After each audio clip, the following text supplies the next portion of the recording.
If you like critical videos, this is not it. In fact, this is probably my most perfect flight of 2023. The crazy thing is that you're probably used to seeing Singapore Airlines' remarkable A380 suites. For the same price, you can get a seat that takes up about a third of the space. Doesn't seem like a good deal, right? Well, let me tell you now, what you're about to see will prove the opposite. Welcome to my new 3-video series where I'll be showcasing the worst first-class product at some of the world's best airlines. We're talking about seats that you rarely, if ever, see in advertisements, but sell for around the same price as far superior suites. Can these experiences even compare to the much better seats offered by the same airlines? Or are first-class passengers being ripped off? This series will cover 3 of these fascinating examples over the coming months. We're talking Emirates, Japan Airlines, and today we're starting it all off with Singapore Airlines. After a year's drought of not flying Singapore Airlines, an airline I adore, it is finally time for a new adventure, this time starting in Bangkok, Thailand. Today's flight will take us firstly down to Singapore and then to Tokyo on Singapore's 777-300ER in first class. Naturally, I got a great deal with points. I'll share how at the end of the video, since Singapore Airlines can be extremely difficult to book. It is the night before. I am in Bangkok about to fly down to Singapore on Singapore Airlines A350 in business class. The stupid thing is when I booked this, I booked the Singapore to Tokyo flight first without actually checking what flights there were from Bangkok to Singapore. I thought it's always a cheap route, it won't be a problem. Well, the thing I missed is that it's Sunday night right now, meaning of course all flights leaving in the evening on a Sunday are super expensive on a leisure route like this. So long story short, yesterday morning, I bit the bullet and I spent $500 for this 2-hour flight. At least it's in business class, Singapore Airlines business, but I was planning on vlogging this video for my vlogging channel, so at least I got something out of it. My new vlogging channel, by the way, which is linked in the card now, but then there weren't any window seats available and there was a problem selecting my special meal to the point where I couldn't get one. So it all ended up being a bit of a fail, but yeah, now a 2-hour Singapore regional A350 flight down to Bangkok. Down to Singapore, not Bangkok. Personally, I'm a huge fan of Singapore Airlines' long-haul business class seat, so contrary to some frequent flyers, I view their regional business class as a downgrade.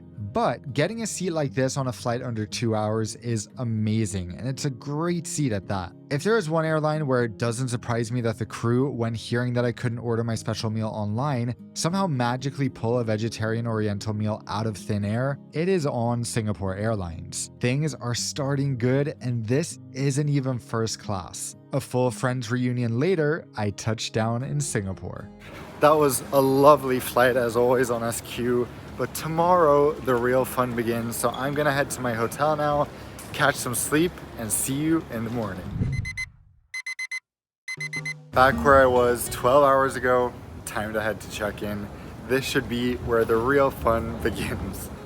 The one glaring thing missing from Singapore Airlines' first-class experience is any semblance of a first-class ground offering. Check-in is mixed in with all the regular check-in desks, while even far inferior airlines offer private first or even business class check-in areas with seating. Immigration is always lightning fast in Singapore, so fast track isn't necessary, not that that is provided either. You then walk through the terminal to the private room, an ironic name when the ground experience is anything but private. Once in the private room, things get privater. The lounge is shaped like a rectangle and sadly lacks windows or natural light, but at the very end you find the restaurant, which is the clear highlight of the lounge. There are plenty of exciting drinks and even more exciting foods to choose from. SQ is incredibly veggie friendly these days, so in a way I'm not surprised to see an entire vegetarian page in the menu, but oh boy, I am excited! About 15 minutes after ordering, I'm served some incredibly delicious jasmine green tea, a fresh coconut with the sweetest coconut water, and this trio of vegan dim sum. The portion isn't really what I was expecting, but I guess it's good I get to save space for the flight. It tastes so good. Besides the dining, this isn't a lounge where I'd look to spend any extra time since there isn't really anything to do or any views to enjoy. It's also quiet to the point where you'd hear a pin drop, and I know they play music sometimes, but they aren't today, which makes the atmosphere really awkward because no one wants to break the silence, even with a whisper. There are at least beautiful shower rooms where you can freshen up if you're connecting. 30 minutes before scheduled boarding, I head to my gate. Changi Terminal 3 is incredible since you never feel like you're in a massive airport between the sectioned off layout, the greenery, and the noise absorbing carpets. I make it to my gate, clear security, and finally it's time to board today's Star Alliance livery 777-300ER to Tokyo, although this bird is continuing all the way to LA.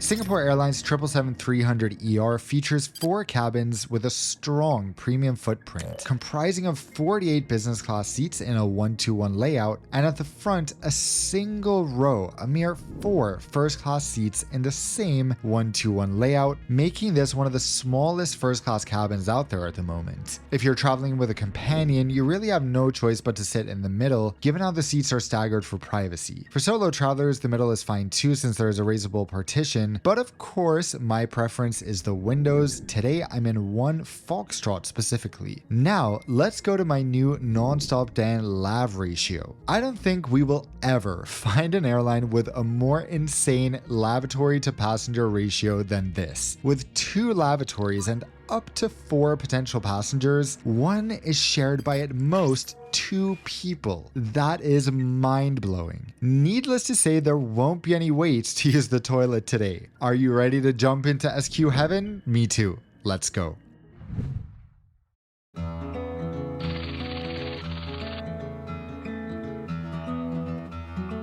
At the door, I'm greeted and led to my seat by the lovely crew. Today's flight is sold out, so I take some quick shots of the center seats before eventually settling into mine. In isolation, this seat is pretty unique. SQ loves wide seats, and this is no exception, with plenty of room for 2 people to sit next to each other. The seat is private, but unfortunately it can't prevent you from seeing your neighbor's bare feet.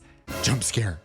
Compared to the A380, this cabin undoubtedly feels like an older era of Singapore Airlines. But that's not to say the cabin feels or looks dated, in my opinion. Let's have a quick look around. We have some storage on our right for phones and the like, while we have a remote and more controls on the left, along with a headphone hook that suggests that someone put some thought into this seat, which you cannot say for all airlines. You also have charging and an HDMI port conveniently located in front of you. Next to the massive monitor, you have 2 storage closets, and since there are no overhead bins, you can store your bags under the footrest. Overall, when it comes to the seat, as someone who loves SQ's 777 business class seat for its width, I can't say this seat feels very different. I'd say the difference is about equivalent to the difference between business and first on the likes of British Airways or American. This is obviously not the case on their A380, where the suites are a world above business. It's really everything else that sets this flight apart from business class, starting with SQ's service. I'll discuss it more later, but for now, it's first class Christmas time with pre-departure gifts ranging from pajamas to socks, slippers, and the amenity kit. The crew offers any pre-departure drink of choice, and after quickly consulting the menu, I order a Royal Sparkle mocktail, which is delivered at unreal superhuman speed. Naturally, there's scented hot towel service as well. By the way, Singapore Airlines boarding music is available online. Give it a listen because my goodness, it's good. Our flight time to Tokyo today is only 6 hours and 20 minutes, so we push back, and I am already sad that we can't fly for longer. Singapore Changi Airport is expanding, which usually entails quite a long taxi to the departure runway these days. So finally, at 10:05 a.m., 40 minutes after pushback, we blast off toward Japan. Stay tuned for the incredible in-flight experience coming up next.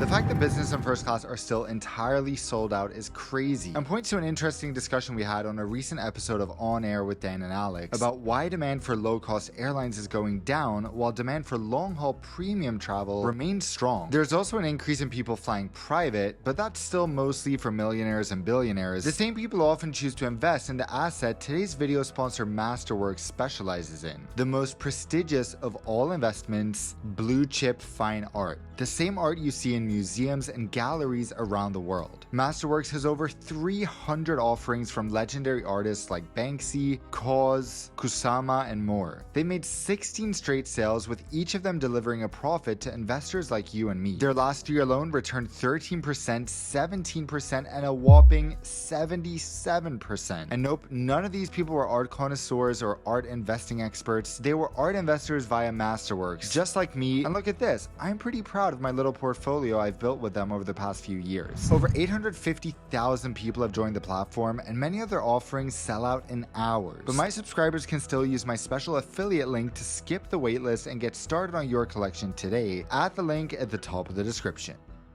To show you the entire menu on Singapore Airlines is quite the challenge. Are you a speed reader? Good, because this thing is a book. There are 31 pages to browse here, since the menu includes the onward connection to LA, which I'll show here too if you're curious.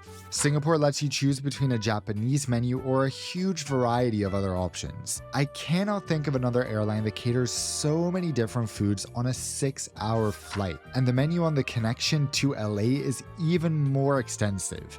Take extra note of SQ's famous satay and caviar service, which is of course available on this flight as well. The drink selection is equally impressive, and I'm so happy to see SQ has added a Singaporean oat milk. Stay tuned for a look at all the champagne bottles, but I have to say, in addition to all this, you can order special meals, pre-order your main, or book the cook. With Book the Cook, you can pre-order a staggering 32 different main dishes. Absolutely insane. Why is literally no other airline close to this caliber when it comes to food offering?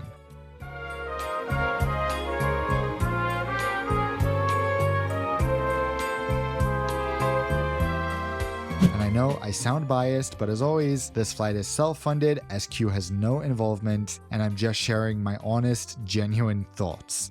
I decide to eat about 2 hours into the flight, so before that, I have time to connect to the free in-flight Wi-Fi, which is now available to almost all SQ passengers. To my surprise, even though it's free, the speeds are really impressive, so that's yet another positive. Now, should we have a look at all these amenities? Oh, there's one more.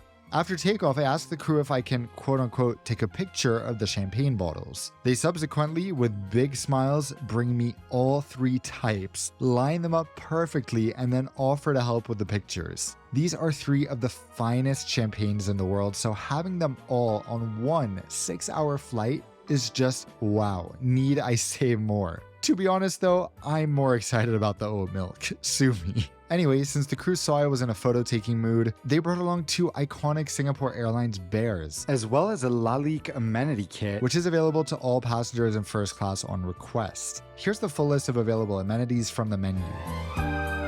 These bears have become quite an in-demand collectible, and I asked the crew, do you hand these out to kids generally? No, these are actually more popular with adults. SQ making adults want toy bears says a lot about the strength of their brand. The amenity kit is like a full-on Lalique commercial and contains a 50 milliliter cologne along with some other nice products. A bunch of other amenities are available in the lavatory as well, so I head to the galley to check those out. The lavs are spacious, contain some nice toiletries, and are naturally kept absolutely spotless throughout the flight. As I change, I realize, oops, the XL pajamas is way too big, to the point where I look like I'm wearing a trash bag in the video if I wear it, so this footage from my SQ flights last year will have to suffice. I love their pajamas. All this has happened in the first 30 minutes of the flight. Efficiency is the name of the game in Singapore after all. As my best Singaporean friend always tells me when I diddle daddle, Dan, chop chop curry pok. I settle in with a second hot towel, some amazing nuts, including caramelized walnuts. How have I not once received caramelized nuts on a plane before? And a signature SQ first class Jamaican Blue Mountain coffee with oat milk. I love the taste of coffee even though I'm not a daily coffee drinker, but this, as I said last time, is next level good coffee. Stay tuned for the meal service coming up next. After about 2 hours, at our decided 12 p.m. on the dot, the crew starts my meal. Things commence with my pre-ordered vegetarian oriental starter, consisting of a marinated and fried mock meat with what I initially assume is potato salad, but turns out to be a fruit salad. A little strange for me, but the presentation is stunning, and the dish called no hyang is fine. Next up, soup, and this is where it starts getting good. Shiitake mushroom and lotus root soup with refills available. Perfect for the dry cabin air. My main, this fried rice with various types of bean curd and a teriyaki-esque sauce, is not only enormous and incredibly filling, but so good. Singapore Airlines has among the best catering out there in my opinion, at least on flights out of Singapore.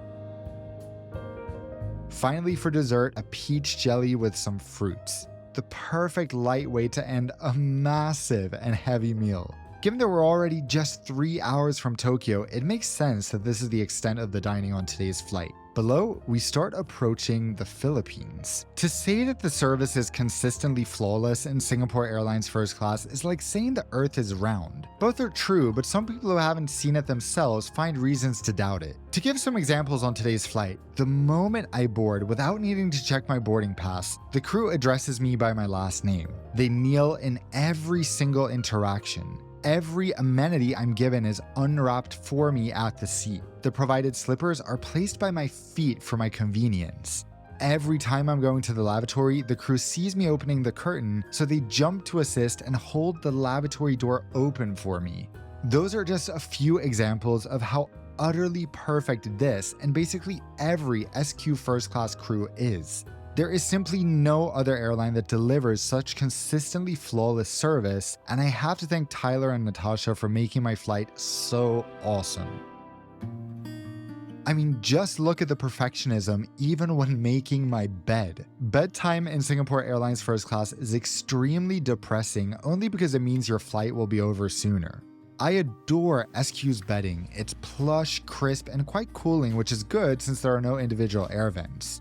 The bed, though, is a bit on the harder side, just like their A380 bed, and funnily enough, this first class seat feels especially similar to their regular business class seat in bed mode, albeit with a bit more room at the feet. I try to resist the temptation of a nap because not a minute on board should be wasted on something I can literally do anywhere else. So instead, I decide to watch a fascinating documentary about Changi Airport's cargo operations. Anytime I see a show about any job at an airport, I think, oh, I want that job. That looks so fun. So I guess I'll be working at Changi Airport Cargo soon. The rest of the entertainment system is fantastic. My God, am I positive today or what? There are over 400 movies and 240 TV shows, many of which are full seasons. The accompanying B&O headphones are Danish, so I hate them. Just kidding, I love you Denmark, you make great headphones and Ozempic. Just friendly rivalry from someone who grew up in Sweden. As you can probably tell from my videos, flying products that are this good makes you jaded, and you eventually aren't very impressed by most of the competition. So when I'm finally on a perfect flight, the thought that it's over soon and you have to go back to flying regular airlines is so depressing. To my Singaporean viewers, don't take living close to an airport with such a remarkable airline for granted. As we start our descent into Tokyo, the crew come by to wish me farewell and thank me for flying with Singapore Airlines. Everything about this flight was perfect, and it makes me so happy knowing that there are airlines that can still impress me after all these years of reviewing premium cabins full time. To think that there's an option to switch out this seat for something 10 times better on the A380 just makes it even more incredible. Singapore Airlines could have the worst first-class seat in the world and people would still love it because it's everything else that makes the experience so special and just fills you with joy. But of course, having the world's best first-class suites on their A380 doesn't hurt either.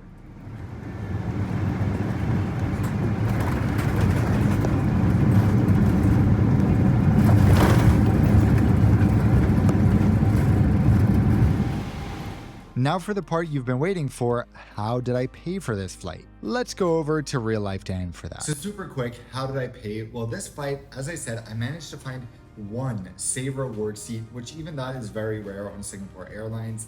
This specific route costs 77,000 points one way in first class if there is saver space.